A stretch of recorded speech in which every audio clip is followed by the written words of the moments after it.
AOT just ended like a couple of weeks ago, so let's talk about it. For the most part of this rant slash retrospective video, I'm just gonna generally talk about AOT as a whole, so let's go. But before we jump right into it, did you know that only 7.5% of people watching my videos are subscribed? Hit the subscribe button and the notification bell for more fun anime stuff. The thing about me is, I'm quite of a normie zoomer, so when season 1 came out in 2013, at that time I was still watching things like Naruto, where the anime was probably on some filler arc that completely sucked ass, like every other Naruto filler arc. Also at the time I wasn't in the online anime community at all, so there was almost no way of me knowing that any Attack on Titan anime existed until about 4 years later in 2017. I believe I heard about it around the time that season 2 was airing, which is kinda weird considering how everyone was memeing about no one talking about AOT anymore, but somehow I first heard about it around season 2. Anyway, I tried to watch it at the time. I watched the first 4 episodes and I thought it was pretty good, but then I just never continued it because I just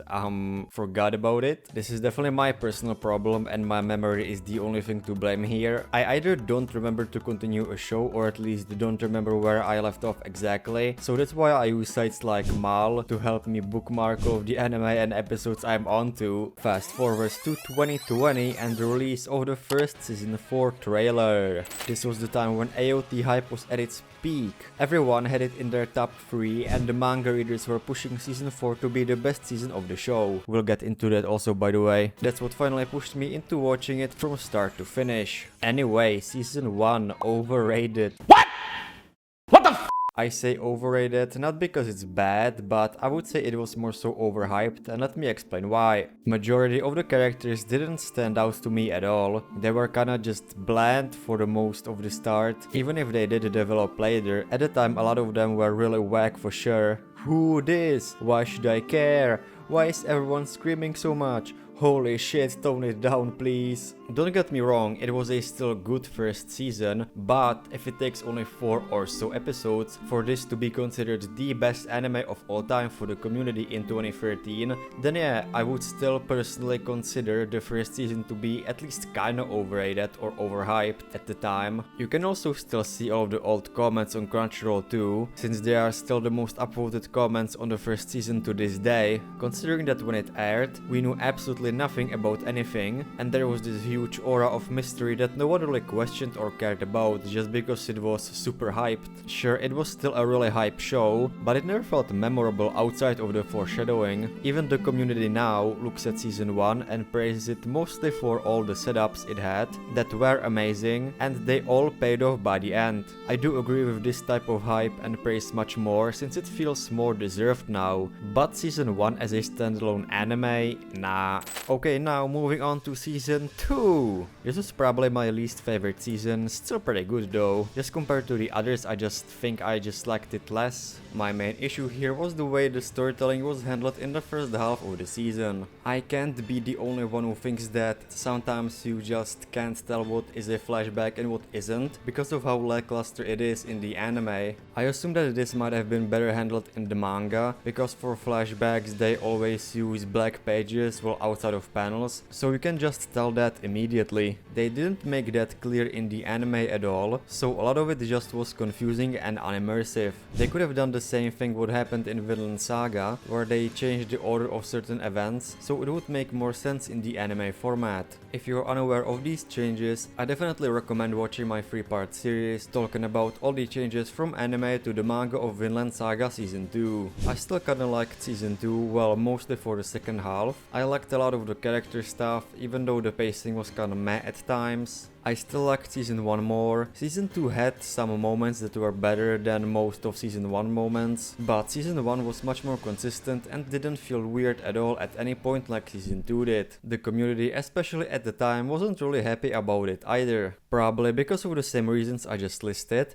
but also because of the 4-year gap between the seasons that just really killed the hype. Although if it's the best anime of all time after just 4 episodes, and it's kept getting better and better, then what's the problem about rewatching it if you just don't remember it properly, like, huh? Surely 4 years is a lot, but we had a 3-year gap between Vinland Saga Season 1 and 2, and to me the hype didn't die for the series at all, so... Moving on to Season 3, for sure my favorite so far. Well, if we take both parts 1 and 2 into just one whole season, already we get many payoffs, and it keeps getting better and better with the plot, the characters, the world. Everything makes more sense as it goes on. All the way through it is a great conflict, and a lot of things were getting finally explained. In this season, we got so many great things that we didn't know we needed in the story, but when they happened, it felt more than right. Honestly, nothing more to add to the anime so far that you haven't heard before. The anime is pretty great to this point, and nobody disagrees. Nobody! This was also the high point of AOT's hype, plus the manga was already pretty deep into what season 4 would be, which was hyped up by the manga readers.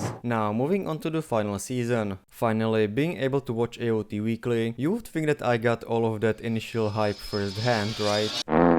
Holy ass, how did this even happen? Just take a look at this. This is a mess. And this is supposed to be a single season. I know about the whole studio change and how it affects the final product of the anime, but how? It's Attack on Titan for f***'s sake, not some random bozo anime nobody cares about. I thought that the CG didn't even look that bad. I would say it was just passable, but not enough to ruin a whole season. For me, the frustration was mostly from the anime release. Let's take a quick look on how the anime aired. Season 4 Part 1 finished airing on March 29, 2021, with Part 2 airing nearly 10 months after that, in January 2022 till April, and finally finishing it up with the final part of the final season, airing another year after that. Not only that, the two 1-hour long final episodes had 8-month gap between them. It took nearly 3 years for the season to finish. 3 years! The manga ended not even 2 weeks after part 1 finished, so why? This has to be one of the worst anime releases I have seen in a while. All of the release problems aside, season 4 was still pretty great, and you could tell that the expectations met the hype.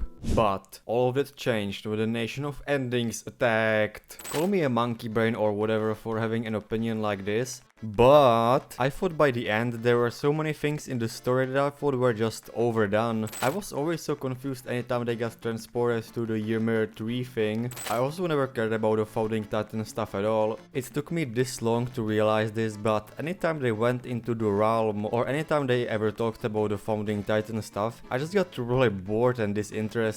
Yeah, overall it is pretty important to the story, I'm not saying that, but I would like to have more screen time with characters like Levi instead of a character that died long time ago with no actual dialogue that just turns out to be a simp at the end. Maybe it was because of the way that the final season was released with so many breaks in between. At times I just didn't care about almost anything in this final stretch of the season when I know that I should, but I just didn't. For instance, after all this time when Levi finally killed Zeke close to the end, I was kinda just like, oh, okay. I know for a fact that Isayama had the entire story in mind from day one. He just sat down with his editor and just consulted the whole thing. Probably the easiest editoring he ever had to do in his entire life. He just had one talk with Isayama and just off for an entire decade that Attack on Titan manga has been serializing. The point I'm trying to make, even though I can tell that everything comes together in a circle and nothing feels like an ass pull like in most long-running battle shonen,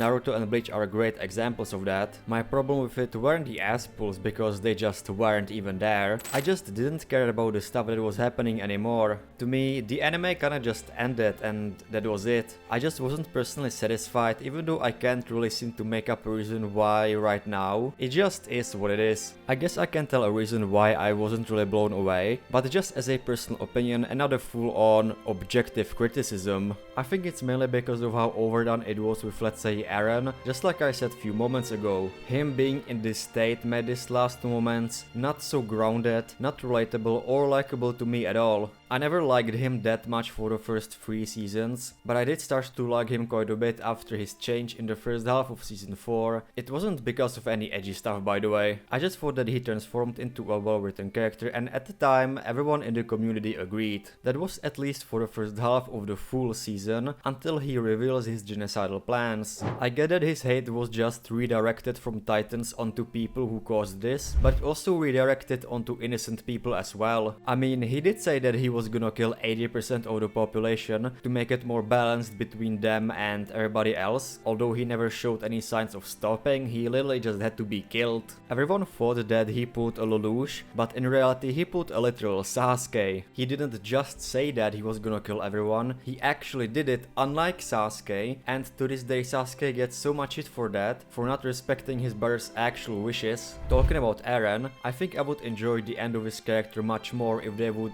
drop the whole "I saw the future, so now I am crazy, and I do this because of future me did it, so there just ain't no way out." Instead of having two Erens, what I mean by two Erens is one Eren being the actual Eren that we all know and hate, and the other one being the one from the other timeline that orchestrated everything and just made this Eren crazy because he saw what he did, apparently. He very much pulled Aizen, but with actual arguments without pulling anything out of his asshole, since by the end we know everything that Eren has caused. For instance, I thought that him having to control the Smiling Titan to kill his mom to keep Bertolt alive was an absolute writing overkill, and I can't believe I'm the only one thinking this. Let me know in the comments below about this. Like, what the f***?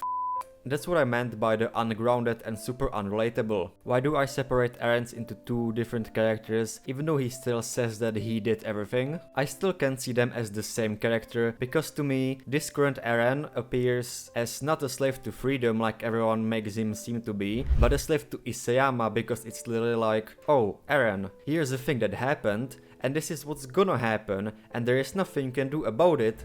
Bitch, what I'm trying to say is, this whole reveal at the end just didn't feel natural to me at all. Why not having Eren grow into this state little by little, and not just throw him into this doomer persona by force, literally? Man, when Attack on Titan manga ended, the community was in flames. Before the ending, the deep AOT manga community was toxic as hell. People were spoiling the manga left and right, and you were just never safe in the community at all times. You got either spoiled, as I just said, or called a fascist for reading it, or forced into watching it or reading it, if you haven't, by brutal force. And if you had, you will get bombarded with insults if you didn't think that AOT was the greatest masterpiece of all time, better than Hunter x Hunter and Vinland Saga combined. Yes, my friends, that's how the community was before the ending, if you didn't know for some reason. But Mr. Anime Brawler, how did the community go into flames if it was toxic in the first place? Well, you see, everyone right after the manga ended went from 10 out of 10 best thing ever, if you disagree, you stupid, into AOT is 7 out of 10 at best now, and if you disagree, you're stupid.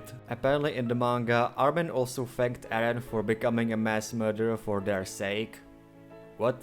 After the ending and all of that, do I still like Attack on Titan? The answer is yes. I guess I might have sounded more critical than positive in this video, yeah, sorry about that. I still really liked AOT a lot, and I can easily look back at the whole journey and say that I was glad that I was part of it, even though I kinda joined it more towards the end. As a whole, I would give the series like an 8.69 out of 10. I've only watched it once, and I feel like I should rewatch it someday, because I know that a lot of people say all the time about how mind-blowing the anime is when you rewatch it, so that's what I'm gonna do someday, hopefully. I agree with Connor that the manga readers tempered us down with the ending. That's what he said on Trash Taste when they were talking about it, or at least tempered me down, personally. I'm saying this because for the entire time ever since the manga ending happened, I've been watching the anime on my tiptoes, not because I was excited, I was just genuinely worried and cautious about when the shit will go down, which I would say it never completely dropped the balls, it just wasn't really satisfying for me. Tell me in the comments below how do you feel about AOT, the ending and everything I said in this video. Thank you for watching and until next time, see ya later.